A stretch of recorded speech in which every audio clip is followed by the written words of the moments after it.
petit clin d'œil pour les anciens de revoir Eric à l'atelier modélisation. Eric, pour une histoire qui était au CETRA il y a quelques années et qui était en charge de l'animation de cet atelier. Voilà, je vous laisse la parole et je vous laisse vous lancer. Merci d'avoir nous avoir invités. Donc, c'est Eric Jamir, pour ceux qui ne me connaissent pas, effectivement, je suis essentiellement là en fait, pour faire la passerelle justement avec Damien.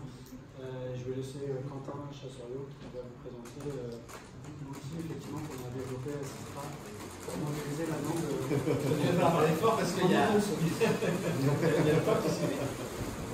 Merci à vous, D'accord.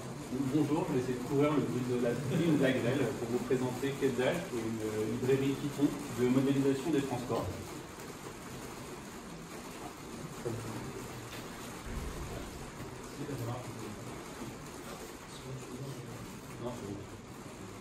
Donc, après une brève introduction, je vous présenterai l'histoire de ce projet, pourquoi aussi on a souhaité développer cette librairie de modélisation, quelques références, quelques projets sur lesquels on a utilisé ou on utilise actuellement Quetzal.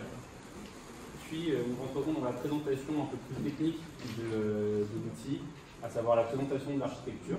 Nous verrons au cours de cette présentation que parmi les utilitaires de Quetzal, il se détachent au moins deux grandes familles, qui est la famille des utilitaires de préparation de données, les données qui sont utilisées en amont, en parallèle ou en aval de la modélisation, et puis les outils qui servent strictement la modélisation de la demande, à savoir la construction d'un modèle à 4 étapes. Après cette partie sur la modélisation de la demande, nous verrons un peu plus dans la pratique à quoi ressemble l'utilisation d'un modèle avec Quetzal. Puis nous pourrons en discuter ensemble. Donc tout d'abord, qu'est-ce que Quetzal? C'est une librairie Python, à savoir un ensemble de fichiers de code hiérarchisés. Elle est libre et gratuite et elle contient des utilitaires pour le traitement des données liées au transport et la construction de modèles à 4 étapes. Actuellement, elle est utilisée sur une dizaine de modèles ou a été utilisée sur ces modèles. Je vais vous présenter désormais l'histoire. Pour commencer, il faut savoir pourquoi est-ce qu'on a souhaité développer une telle librairie. Il y a en gros 3 grandes raisons. Les limites des logiciels classiques, la montée en puissance du langage Python, qui rend beaucoup plus accessible le développement, et l'enthousiasme grandissant pour les solutions libres. Quant aux logiciels classiques, ils disposent d'une très grande quantité de fonctionnalités, mais ils sont régis par des interfaces graphiques, ce qui les rend ergonomiques, mais ce qui limite aussi la personnalisation et l'automatisation parfois. Si vous souhaitez exporter automatiquement vos chemins sous Cube, ça va être compliqué. Si vous voulez coupler votre affectation et votre partage modèle sous Visum, c'est pas forcément évident. Ensuite, Python, je disais qu'il a beaucoup monté en puissance ces dernières années. Il a une réputation de langage lent, c'est un langage interprété et pas compilé, ce qui le rend clairement plus lent que d'autres langages plus bas niveau, plus machine, comme Java ou C. Et c'est pour ça que pendant longtemps, on n'a pas vraiment pu développer ce genre de librairie en Python. Cependant, ces dernières années, il y a eu un développement très important de librairies de calcul extrêmement puissantes en Python qui se basent sur d'autres langages plus machine, C par exemple, qui rendent Python beaucoup plus performant maintenant qu'à l'époque. Ensuite, les ordinateurs, depuis la création des grands logiciels de calcul, ont beaucoup gagné en puissance et la puissance du logiciel, du langage lui-même n'est plus autant une question qu'avant. Et enfin, pour Python, son utilisation s'est beaucoup généralisée dans les enseignements, donc en école d'ingénieur et même maintenant en prépa, ce qui fait que la marche à franchir pour utiliser ce genre de librairie est beaucoup plus faible maintenant qu'avant. Enfin, désormais on a beaucoup d'enthousiasme pour les solutions libres avec l'ouverture des données et donc nous on constate sur nos projets il y a beaucoup d'autorités qui souhaitent se doter de modèles mais qui n'ont pas forcément les moyens d'acquérir une licence de type Cube ou Visum qui coûte plusieurs milliers à l'achat et plusieurs milliers d'euros à l'achat et aussi quelques milliers d'euros en entretien chaque année.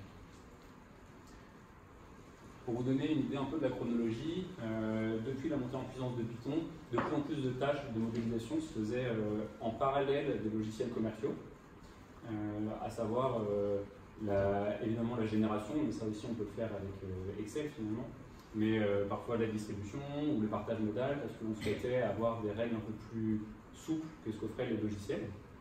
Donc ça s'est fait depuis les années 2000-2010. En 2016, à Sistra, on s'est rendu compte qu'on avait fini par accumuler dans ces tâches parallèles de modélisation toutes les étapes constitutives d'un modèle à 4 étapes. Et donc on a souhaité les regrouper tout ensemble dans une librairie qui permette de hiérarchiser tous ces scripts et de rendre les données d'entrée et de sortie de tous ces scripts structurées et interopérables entre elles. Ça permet de faciliter les chaînes de traitement des utilitaires de la librairie. Ensuite, donc ça c'était en 2016, et depuis 3 ans, on a beaucoup utilisé Quetzal sur des projets et on a raffiné les fonctionnalités, elles sont désormais plus puissantes et plus nombreuses. Je résume ça un peu sous une forme de frise chronologique. Donc, il était naturel dans les années 80 que des logiciels comme Visum, édité par PTV, soient écrits dans des langages beaucoup plus efficaces, comme C ou Java. 10 ans plus tard, en 91, on a vu la création de Python, qui était encore très confidentielle. Et puis, dans les années 2000, on a eu une explosion de librairies très puissantes, c'est ce que je disais, notamment NetworkX, qui est utilisé pour l'analyse de graphes, Scikit-learn pour le machine learning ou l'apprentissage, Panda pour l'analyse de tableaux, comme on faisait avec R à un moment, et Shapley pour l'analyse géométrique. Celles-ci, j'ai mis leur date de première publication, mais elles ont atteint assez récemment un intérêt substantiel. Donc pendant toutes ces années, on a utilisé ces librairies de façon un peu autonome. Et donc en 2016, on a regroupé toutes les contributions au sein de Quetzal. Et en 2018, on a choisi de le partager avec tout le monde en le mettant sur GitHub, qui est une plateforme de partage de projets open source. Donc voilà l'histoire de Quetzal. Les références et les projets en cours, on en a eu beaucoup à l'international parce qu'il y avait justement ce souhait d'obtenir des modèles open source,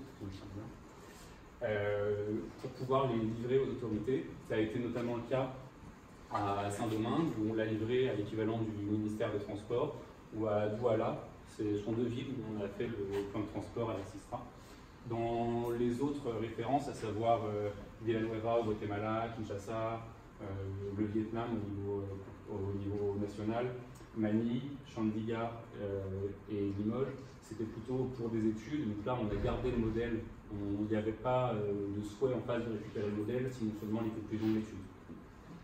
Pour Paris, c'est juste à des fins de démonstration. Donc pour cette présentation, je vous présenterai le modèle de Paris, qui est un modèle simplifié, qui permet de faire des formations à Quetzal et de tester de nouveaux développements. Donc, je vais vous présenter tout de suite l'architecture et les concepts de la librairie, à savoir comment est-ce que ça fonctionne. La librairie tire tout le parti de ce qu'est un langage orienté, de la programmation orientée objet. Python est un langage qui permet de faire une programmation orientée objet ou une programmation fonctionnelle. Un objet, dans un langage de programmation, c'est une sorte de conteneur. Et parmi ce qu'il contient, il y a des attributs qui sont, on va dire, des données, et puis des méthodes qui sont des fonctions, mais qui s'appliquent à la fois à ces attributs et à des paramètres externes. Donc les attributs et les méthodes appartiennent à l'objet, et les méthodes s'appliquent sur les attributs, les paramètres externes, et fabriquent des sorties. Pour donner un exemple plus parlant, si je prends mon objet principal de Quetzal, qui est un modèle de transport, une de ces méthodes est la méthode d'affectation, assignment. C'est un exemple un peu bateau que j'ai fait pour des fins d'illustration. Parmi les données d'entrée de la méthode d'affectation, qui sont aussi des attributs du modèle, on peut voir les lignes de transport et la matrice de demande. L'affectation va prendre différents paramètres, dont la pénalité de transfert, et puis va nous donner la charge au niveau des stations, loaded station, et la charge au niveau des tronçons de transport en commun, loaded lines. Ça, ce seront des attributs qui seront stockés dans le modèle parce qu'on pourra s'en servir pour d'autres analyses. Une des sorties sera le temps moyen. Donc ça, c'est une introduction à comment fonctionne Quetzal. C'est un objet qui a toute une collection de méthodes et une collection d'attributs, et les méthodes interagissent avec les attributs pour en fabriquer des nouveaux et produire des sorties. L'intérêt d'avoir tout mis au sein d'une même librairie, c'est qu'on peut normaliser les sorties et les entrées de chacune des méthodes pour qu'elles soient interopérables entre elles. Et c'est le cas quand on veut chaîner des méthodes. Si, par exemple, je veux que les sorties de ma génération soient compatibles avec les entrées de ma distribution, je normalise ces sorties et ces entrées dans ma librairie, et je peux chaîner assez facilement mes méthodes. Là, voilà, ici, ce serait les paramètres de la génération. Disons que notre distribution n'a pas de paramètres, mais qu'elle va fabriquer des sorties. Un des attributs qui est fabriqué par la méthode, disons, la génération, va être l'entrée de la distribution.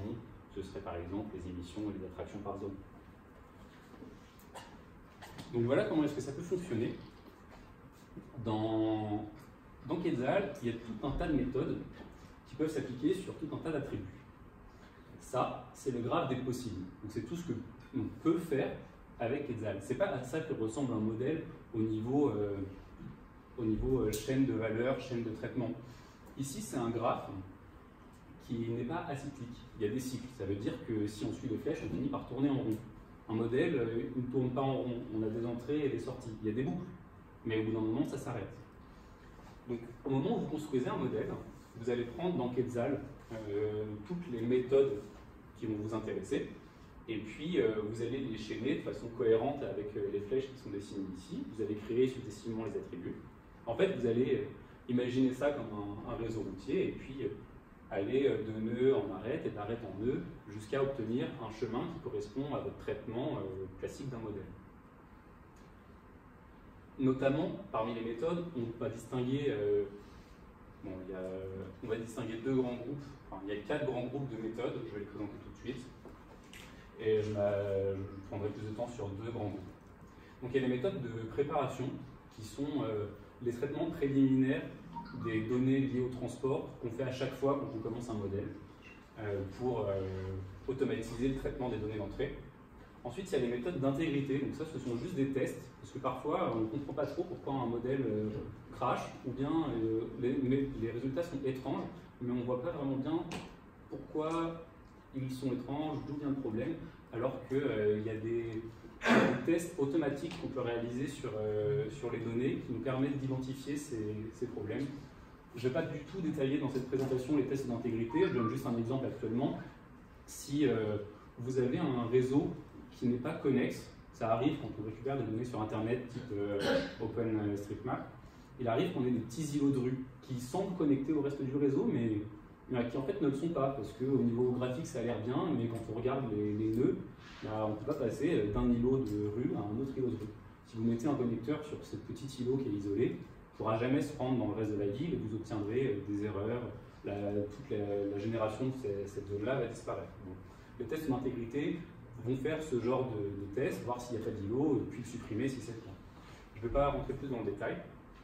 Je ne rentrerai pas non plus dans le détail des méthodes d'analyse qui sont des méthodes pour, par exemple, préparer les bilans socio-économiques ou sortir des indicateurs classiques en aval de la modélisation.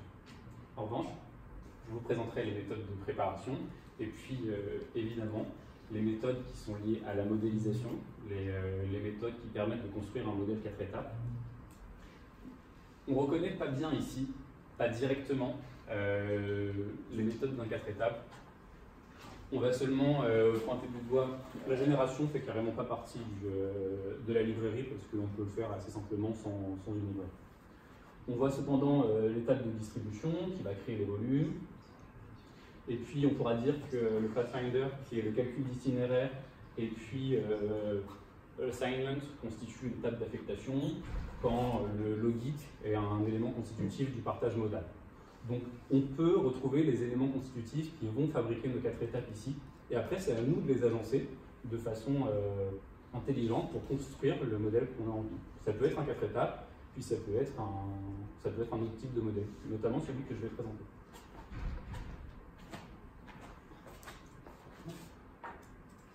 Donc, je vous présente tout de suite certaines méthodes de préparation. Celle que je vais d'abord vous présenter la méthode de recollement de réseau. Le recollement de réseau, c'est quand on souhaite faire correspondre une offre de transport qui est codée au niveau géographique avec un réseau sans que les deux ne se soient jamais vus. Voilà, parfois on reçoit un plan de bus qui a été édité sur PDF ou sur QGIS, sur un logiciel de traitement de l'information géographique. Alors, on ne voit pas très bien les couleurs. Et puis un autre réseau routier qui ne se connaissent ni d'elle ni d'Adam. Et on souhaite, au niveau de l'offre de transport, on va avoir la succession des stations qui, elles, sont géoréférencées. Ça, c'est une donnée d'un côté. Et puis de l'autre, on va avoir le réseau routier. Ce que l'on aimerait, c'est avoir dans l'offre de transport la succession des tronçons routiers par lesquels passent nos bus pour avoir la charge totale sur les tronçons routiers. Et donc, il faut faire fusionner ces deux informations. Et c'est ce que l'on appelle ici le recollement de réseau. Faire correspondre une offre de transport géocodée approximativement, parce qu'on n'a pas toujours une bonne correspondance, et un réseau binaire. C'est souvent un défi, y compris pour les logiciels commerciaux, je parle notamment Visum, parce que les approches naïves échouent souvent dès que la précision géographique n'est pas suffisante. Parce qu'on va avoir des méthodes un peu évidentes, on va se dire, voilà ma station, je vais regarder l'intersection la plus proche ou le lien routier le plus proche, et puis ensuite, la station suivante, je vais faire la même chose et chercher le plus court chemin dans les tronçons routiers entre les deux. C'est souvent ce qui est fait, et c'est pas suffisant parce que parfois les stations, vous prenez l'offre de transport codée par la RATP, elle est bien codée, mais les stations elles tombent dans les contre-allées ou les voies de garage, et si vous faites cette approche automatique, vous avez des bus qui passent dans des voies de garage, c'est des sens uniques. Ça ne fonctionne pas très très bien, il a fallu développer un algorithme plus souple pour répondre à ce problème. Et on a fait ça en partenariat avec la RATP au début, puis pour différents projets, notamment au Guatemala et à Saint-Domingue. C'est dommage, c'est un peu trop lumineux. Bon, je vous présente ici le réseau routier de Paris, en vert. Ah oui, ma petite page. Bon, on va se prendre de la lumière naturelle. Donc le réseau de routier auquel je vais superposer le graphique un peu simplifié de l'offre de transport, le GTFS, c'est la façon dont la RATP, dont le Île-de-France Mobilité publie l'offre. Donc finalement on a juste la succession des stations qui sont géolocalisées. On peut tracer des lignes entre chaque station et on obtient ce graphe-là. C'est pas trop mal, mais on voit bien que les lignes ne passent pas par le réseau routier. Donc en appliquant l'algorithme de recollement de réseau qu'on a développé, hop, on obtient un recollement parfait entre les deux, et on a tous les tests qui permettent de vérifier la qualité de ce recollement en comparant la longueur des lignes qui ne sont que la succession des tracés entre les stations et la longueur des lignes à ce moment-là. Quand le recollement est approximatif, on a un facteur très important parce que les lignes sont contraintes de faire des détours pour aller desservir tous les arrêts qui ont été codés strictement. Et quand on utilise cet algorithme un peu plus souple, on a des facteurs de l'ordre de 1.10, 1.15. Pourquoi? C'est juste parce que les routes sont courbes, elles ne sont pas droites et que les bus les suivent. Donc c'est vraiment naturel et on a un recollement de bien meilleure qualité. Ça fait gagner beaucoup de temps, qu'on utilise Quetzal ou pas. Si on veut passer d'un modèle cube à un modèle bisou, ou d'un réseau A à un réseau B, c'est un vrai allié. Mais je vous conseille d'utiliser Quetzal quand même. Donc ça c'était vraiment juste pour tout le monde, servez-vous-en, c'est super. Après, il y a autre chose. Donc ça, ah oui, j'en profite pour présenter une option de représentation. C'est pour faire des plans de bus un peu rapides à partir d'une offre au format GTFS. Ça veut dire Global Transit Fit Specification. C'était un format de table de données spécifié par Google il y a de nombreuses années et qui est devenu la norme pour l'échange de données de transport. Vous prenez votre format GTFS, vous le mettez en entrée de Quetzal, il le recolle à la route, et ensuite vous pouvez lui demander une représentation par décalage qui vous permet de vérifier que vous n'avez pas d'incohérence et de comparer avec plein de bus. Ensuite, les deux autres fonctions de préparation sont des fonctions d'agrégation, parce que la vitesse c'est important et que quand on diminue le nombre d'éléments d'un modèle, on l'accélère. Donc je vais d'abord vous présenter l'agrégation de zonage. Il s'agit de réduire le nombre de zones du modèle pour accélérer les calculs.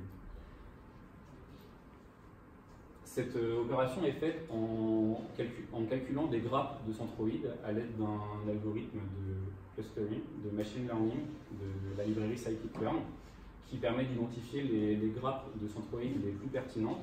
Et ensuite, on utilise une librairie d'agrégation géométrique pour créer des zones agrégées. Il suffit juste de donner votre zonage en entrée et de spécifier le nombre de zones que l'on souhaite en sortie. Si je vous présente le zonage original qui contient 150 zones. Si j'en souhaite 100, hop, si j'en souhaite 50 ou bien 25, il suffit de spécifier et on obtient le zonage en sortie. Évidemment, en cas de Paris, je ne me suis pas servi de cet utilitaire parce que 150 zones pour mon modèle c'était déjà pas trop gourmand. Mais si j'en ai 36 500 et que finalement j'en souhaite que 500, eh bien je ne vais pas toutes les renuméroter à la main, ça va être long, ou même si de toute façon avec des patates géographiques, ça va être long aussi. Cet algorithme nous permet de faire gagner beaucoup de temps. On le sent vraiment quand on a 1500 zones et qu'on veut passer à 500, parfois on va être tenté de se dire « Ah, est-ce que vraiment je les agrège ou pas ?» Oui, je les agrège avec cet algorithme. Ces 500 zones, c'est un peu ce que 500, 600, c'est un bon nom. Pour les stations, on a la même question. Souvent, l'offre elle est codée avec un niveau de précision très important, si vous pensez au GTFS. Si vous avez 9 lignes de bus qui desservent le parking devant la mairie, il se peut que vous ayez une station géocodée pour chacune des lignes de bus. À la fin, ça vous fait 9 stations qui en fait sont toutes au niveau de la mairie et qui pourraient être représentées par un seul point. On n'a pas la nécessité de garder toute cette précision géographique. Mais l'opération de les regrouper n'est pas toujours évidente ou elle peut être fastidieuse à la main. Donc on utilise un peu le même principe. On va choisir le nombre de stations que l'on veut en fin d'algorithme. Disons, allez, si j'ai 500 zones, je vais prendre 1000 stations, parce que je n'ai pas besoin d'avoir 25 stations par zone. Je vais identifier donc 1000 grappes de stations. Bon, on ne voit pas les petits polygones, mais et une fois que j'ai identifié mes grappes de stations, je les remplace par une des stations représentatives de la grappe, et je suis passé de ça à ça. L'intérêt d'avoir un logiciel structuré avec tous les attributs qui sont connus à l'avance, c'est qu'une fois qu'on a fait ça, c'est pas à nous de changer à la main dans chaque fichier d'offre des stations. On les a agrégées automatiquement avec le logiciel. Elles sont substituées automatiquement dans toutes les données d'offre. Donc voilà, deux outils d'agrégation et un outil de recollement qui permettent de faire gagner du temps en pré-traitement et puis surtout beaucoup de temps au niveau de l'utilisation du modèle, car on peut facilement travailler sur des données qui ont exactement la taille que l'on souhaite en fonction de la précision qu'on veut. Pas de précision excessive, on gagne du temps. Sur quels critères désolé, je pose une question. Ouais. Sur quels critères ces fonctions d'agrégation sont réalisées autant sur le zonage que sur le groupement des stations? Il y a un peu de office, mais c'est pas nous qui le manipulons. C'est un algorithme de la librairie scikit-learn qui va chercher à minimiser les carrés des distances de. Si vous voyez ici, tous les petits points bleus, on va choisir le nombre de centroïdes maximal que l'on souhaite utiliser, et ensuite on va utiliser un algorithme qui va minimiser la somme des carrés de toutes les distances bleues. Mais cet algorithme-là, c'est un algorithme qui fait intervenir une petite partie de hasard, mais c'est pas nous qui la manipulons. Et sur l'agrégation des zones? C'est la même chose avec les centroïdes de zone. Ah, c'est les plus proches. Et on va dire le nombre de centroïdes de macro-zones que l'on souhaite. Il va agréger les centroïdes de zone de la même façon qu'il agrège les centroïdes de station. Et ensuite, une fois qu'on a identifié toutes les zones que l'on souhaite agréger, on fait une agrégation géométrique. Ça peut être selon d'autres critères comme la population, le nombre d'emplois ou... C'est pas ce qui est préconisé ici. Mais c'est l'approche classique. Ça, c'est une approche vraiment macroscopique. On ne tient pas en compte notamment de l'homogénéité des agrégats conformes. On peut agréger des zones qui ont des critères vraiment très différents. Et c'est pas forcément ce qu'on souhaite faire. Mais en tout cas, cette approche, elle est purement géométrique. Si ça vous va, je continue un petit peu et je répondrai à vos questions dans la phase de discussion. Je vais désormais passer à la deuxième famille d'utilitaires de Quetzal, à savoir la modélisation de l'animal. D'abord, je vous présenterai la génération et la distribution, puis le calcul des itinéraires, à savoir les itinéraires en transport en commun et les itinéraires routiers, avec l'affectation routière, puis la méthode de partage modal et de considération des itinéraires en transport en commun, qui est un préliminaire à l'affectation. Commençons par la génération et la distribution. Comme je vous disais, on n'a jamais ressenti le besoin de développer une librairie spécifique à la génération, car les librairies qui existent déjà et qui sont la base de Quetzal, à savoir Panda par exemple, offrent déjà tout ce qu'il faut pour faire une génération. On peut traiter des tableaux et si on peut faire une génération en Excel, on peut le faire en Python.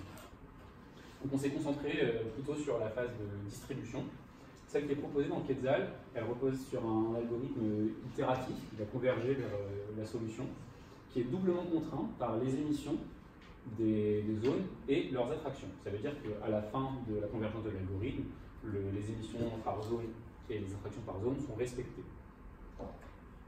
La phase d'initialisation de cet algorithme va prendre un volume d'échange par zone qui est proportionnel aux émissions de la zone d'origine, aux attractions de la zone de destination, et inversement proportionnel à une fonction de coût entre ces zones, d'impédance, de résistance.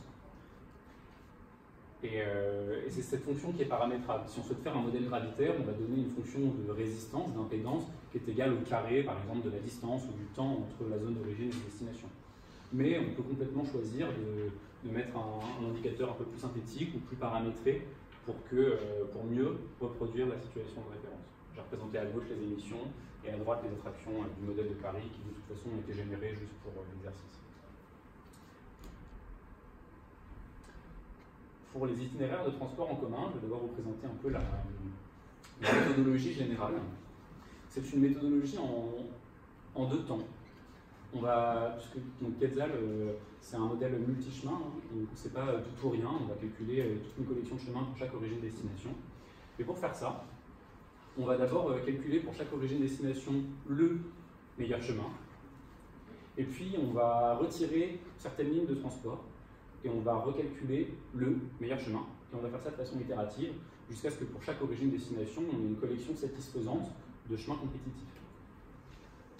Donc l'algorithme, le pseudocode, on va dire, c'est d'abord en graphe, je vais créer mon graphe de transport. Le graphe de transport, c'est le graphe qui représente les stations, les voyages des différentes lignes de transport entre les stations, etc. Et puis le graphe piéton, la trame piétonne. Je vais fusionner ces deux graphes pour obtenir le graphe dans lequel nous nous déplaçons tous les jours. On se balade à pied dans le graphe piéton, et puis on se balade en transport dans le graphe de transport.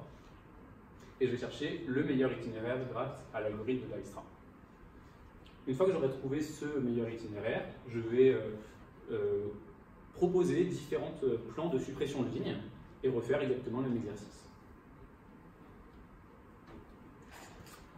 Je vais détailler les points que j'ai mis en surbrillance rouge pour voir comment est-ce qu'on peut construire ce graphe de transport, la trame piétonne, et quelle est une stratégie d'élagage, de suppression de lignes que l'on préconise. La trame piétonne, c'est ce qui nous permet d'accéder de notre centroïde de zone, finalement, à notre station de transport. En fonction des attributs du modèle, on peut soit aller directement de notre zone jusqu'à notre station, et puis entre les différentes stations, utiliser des flous de passe, chemin piéton ou connecteurs de correspondance. Ça, c'est l'approche la plus simple. Si on souhaite prendre en compte le graphe routier dans l'accès et la diffusion piétonne, on peut rajouter des éléments, on peut se baser sur le graphe routier en faisant des connecteurs des zones vers les routes, et puis des routes vers les stations, sachant que entre les différentes intersections routières, on peut se balader par le graphe biliaire en fait. road links. Donc ça, c'est les éléments constitutifs du graphe piéton. Dans un modèle simplifié, on va juste prendre les flèches pleines et de ne pas s'intéresser au graphe routier, parce que ça permet d'avoir des modèles plus performants, plus rapides, bien que ce soit une approximation. Une façon de le faire dans Quetzal, c'est de connecter de façon minimale tout. Donc là, je vais vous présenter comment est-ce qu'on calcule les footpaths et les zones de transit, à savoir les connecteurs de correspondance et les connecteurs d'accès et de diffusion. Pour les connecteurs de correspondance, on va connecter de façon minimale toutes les stations. C'est le graphe qui en résulte. Il est utilisé grâce à un algorithme qui se base sur le diagramme de Voronoi. Donc, je ne sais pas à qui ça fait écho, mais ça vous permet d'avoir un graphe qui, d'abord, ne rajoute aucun nœud par rapport aux stations qui existent déjà, et qui ensuite connecte les stations avec un nombre d'arêtes minimal. Ça permet d'avoir un graphe très léger au niveau du graphe piéton. Ça, c'était pour les graphes de correspondance. Et pour les connecteurs d'accès et de diffusion, on va identifier les centroïdes de zone et puis le connecter aux stations les plus proches. On peut choisir le nombre de stations et puis les paramètres de vitesse sur les connecteurs, notamment si on veut connecter des zones plus éloignées ou moins denses et qu'on veut accroître la vitesse dans ces zones. Enfin, c'est très largement paramétrable, c'est l'intérêt d'utiliser une librairie de Python. Ensuite, on va fusionner les deux graphes. Voici ma trame piétonne. Et ensuite, je vais construire mon graphe de transport pour compléter celui-là.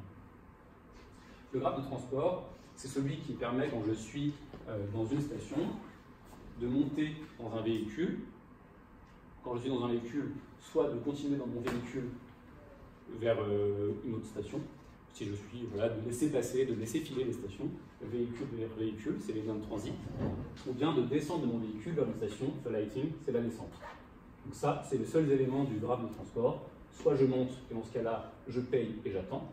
Soit je reste dans mon véhicule, et dans ce cas-là, ça ne me coûte que le temps de circulation du véhicule sur le tronçon en question.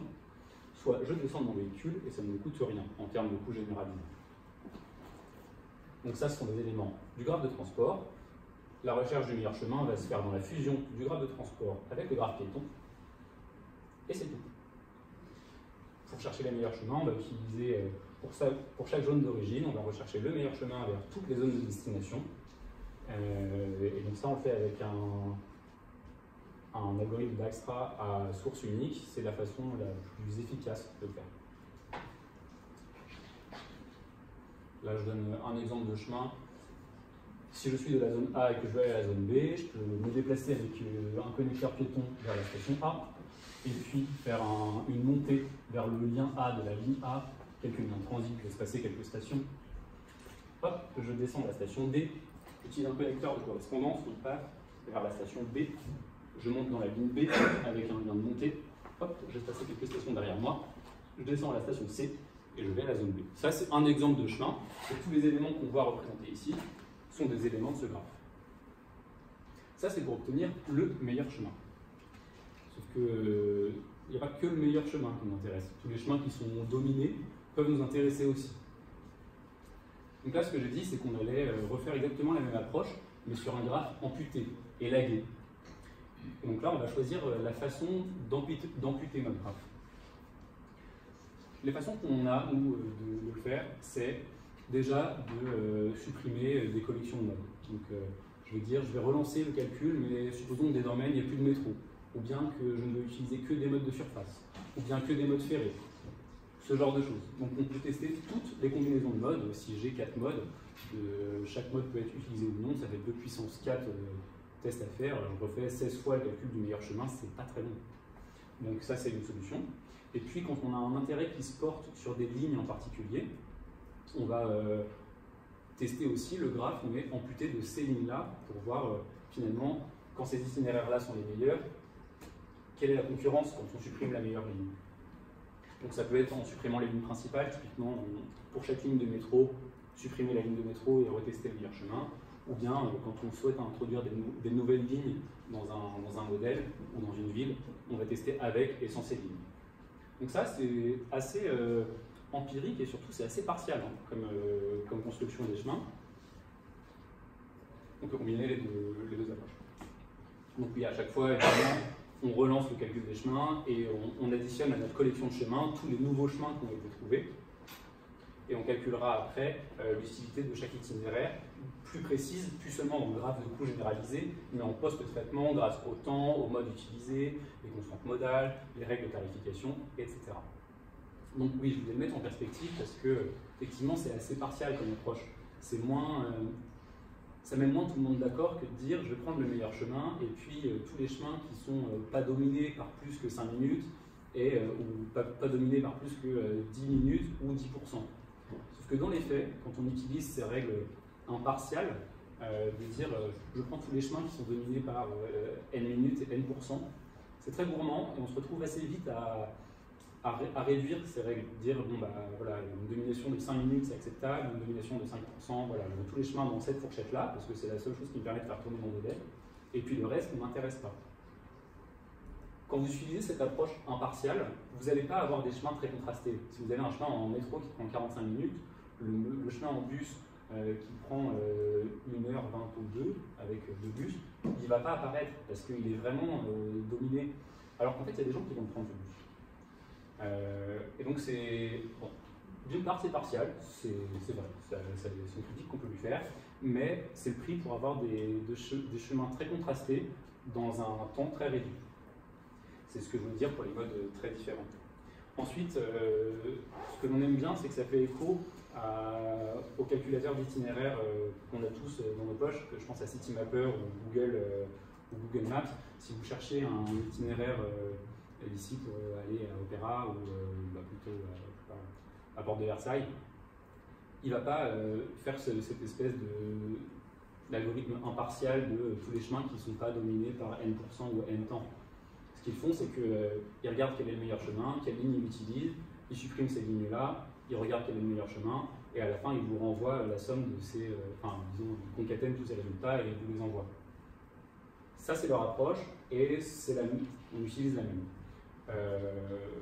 Donc voilà, ils n'utilisent pas exactement le même algorithme, parce que Dijkstra s'utilise plutôt quand on a plusieurs destinations. Eux, ils ont seulement une destination, donc ils peuvent utiliser des algorithmes plus efficaces. Mais voilà, ça vaut le coup de montrer cette symétrie entre ce qui est offert aux gens, à savoir le choix de leur calculateur d'itinéraire, et la façon dont on le représente dans la librairie avec cette méthode d'élagage des graphes. Donc là, c'est un exemple dans lequel on a pris une zone d'origine proche de Montparnasse et une zone de destination proche de Porte de Bagnolet, et j'ai représenté toutes les lignes avec des couleurs un peu différentes. Donc on voit que quand le seul mode accessible c'est le tram, on va aller marcher jusqu'au tram et puis ensuite s'y rendre par ce moyen-là. Sinon, si on peut prendre le métro, on va aller faire une correspondance vers Opéra et puis prendre une autre ligne. Ou bien, si aucun mode n'est disponible, là on a un itinéraire en gris et noir, un itinéraire purement piéton. C'est pour vous dire que ça marche, et pour la conception, on l'a fait avec CityMapper en regardant qu'est-ce qui sort dans CityMapper comme itinéraire, et puis qu'est-ce qui sort de ça. Donc voilà.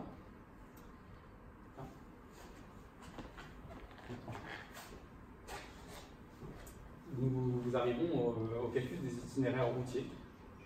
Ouais. Idéalement, dans 5 minutes, ce serait bien. Si c'est possible, faire 10 minutes, Ce sera, si c'est bon pour 10 minutes, ça va.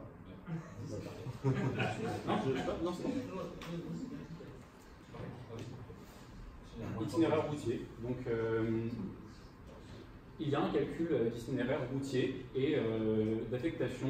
C'est une affectation à l'équilibre de Wardrop, et cet équilibre de Wardrop est poursuivi avec l'algorithme de Frank Wolf. C'est un algorithme qui réduit très rapidement les surcharges au début de la convergence, mais qui converge très lentement, plutôt lentement, dans des réseaux importants. C'est une limite du modèle. On a vu mieux pour de l'affectation routière.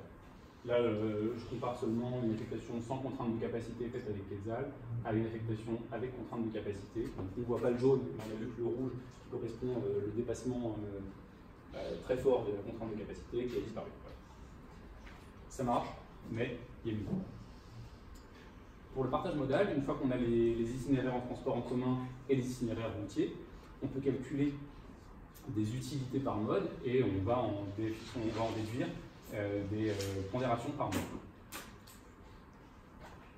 Donc, dans Quetzal, on propose un utilitaire qui permet de faire des modèles multinomiaux imbriqués, des nested login, oui c'est ça.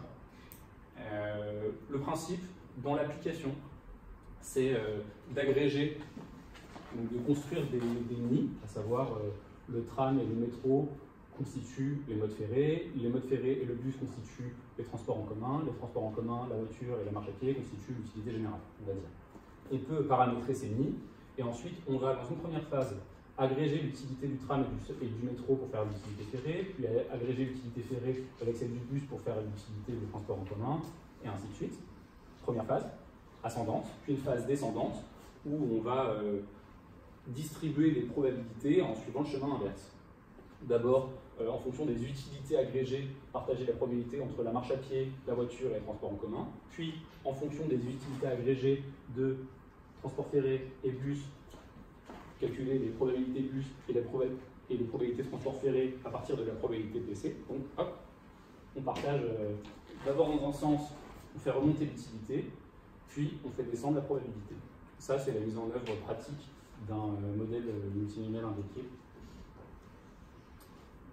Une fois qu'on a fait le partage modal, on va vouloir pondérer les itinéraires de transport en commun, parce qu'il y a plusieurs itinéraires qui contribuent à l'utilité du tram, plusieurs itinéraires qui contribuent à l'utilité du métro, et on voudrait savoir quelle fraction de la demande va aller sur chaque itinéraire.